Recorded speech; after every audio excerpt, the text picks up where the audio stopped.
Hello, Anu. Hi So the lucky winner is again back. ಶಿಲ್ಪ ಅಲ್ಲ ಶಿಲ್ಪ so Okay. ನಾನು phone ಮಾಡಿ inform ಮಾಡಿದೆ. ಏನು ಅನಿಸ್ತು ನಿಮಗೆ ಶಿಲ್ಪ ಅವರೇ? ವರಮಹಾಲಕ್ಷ್ಮಿ ಹಬ್ಬಕ್ಕೆ ನನಗೆ ಖುಷಿ ಆಯ್ತು. Okay. ಅಟ್ಲೀಸ್ಟ್ ಏನೋ ಒಂದು ಪ್ರೈಸ್ ಬಂತಲ್ಲ, ಲಕ್ಷ್ಮಿ ಬಂದಷ್ಟೇ ಖುಷಿ ಆಯ್ತು. Super. ತಗೊಳ್ಳಿ, ಥ್ಯಾಂಕ್ ಯು. ನಿಮ್ಗೆ ಅನ್ಸಿತ್ತಾ ಕೊಡ್ತಾರೆ ಅಂತ?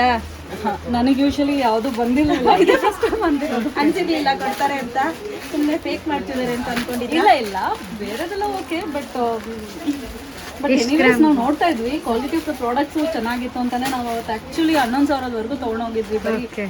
ಇದು ಜ್ಯುವೆಲ್ರಿನೇ ಆಕ್ಚುಲಿ ಇದು ಎರಡನೇವರು ಜ್ಯುವೆಲ್ರಿಯಿಂದ ತಗೊಂಡು ಸೊ ಬಟ್ ಅದು ನಂಗೆ ಖುಷಿ ಆಯ್ತು. ನಾವು ಅಲಂಕಾರ ಮಾಡೋದಕ್ಕೆ ಎಲ್ಲ ಉಪಯೋಗಿಸ್ಕೊಂಡಿದ್ದೀವಿ. Very nice. ಪ್ಲೀಸ್ ಫೋಟೋ ಕಳಿಸಿ ನಿಮ್ಮ ದೇವ್ರದ್ದು ಅಲಂಕಾರ ಮಾಡಿರೋದು. Okay. So thank you so much. ಎಷ್ಟು ಗ್ರಾಮ್ ಸಿಲ್ವರ್ ಬಂದಿದೆಪ್ಪ? 5 ಗ್ರಾಮ್ಸ್. ಸೂಪರ್. ಓಕೆ, ಕಂಗ್ರಾಟ್ಸ್ ಅಪ್ಪ. Thank you. ಥ್ಯಾಂಕ್ ಬನ್ನಿ ಯು. ಮತ್ತೆ ಏನಾದರೂ ಬೇಕಿದ್ರೆ Okay. ಏನು ಹೇಳಲಿಕ್ಕೆ ಇಷ್ಟಪಡ್ತೀರಾ ವೀಕ್ಷಕರಿಗೆ? ಇವ್ರ ಅಂಗಡಿಗೆ ವಿಸಿಟ್ ಮಾಡಿ. ಪ್ರಾಡಕ್ಟ್ಸ್ ಎಲ್ಲ ಚೆನ್ನಾಗಿದೆ, ಎಸ್ಪೆಷಲಿ ಆರ್ಟಿಫಿಷಿಯಲ್ ಐಟಮ್ಸ್ ಇದೆಯಲ್ಲ, ಚಿನ್ನದ ಹೊಡೆದೋಗಿದೆ. ನನಗಂತೂ ತುಂಬ ಇಷ್ಟ ಆಯಿತು. ಸೂಪರ್. Thank you. ಓಕೆ.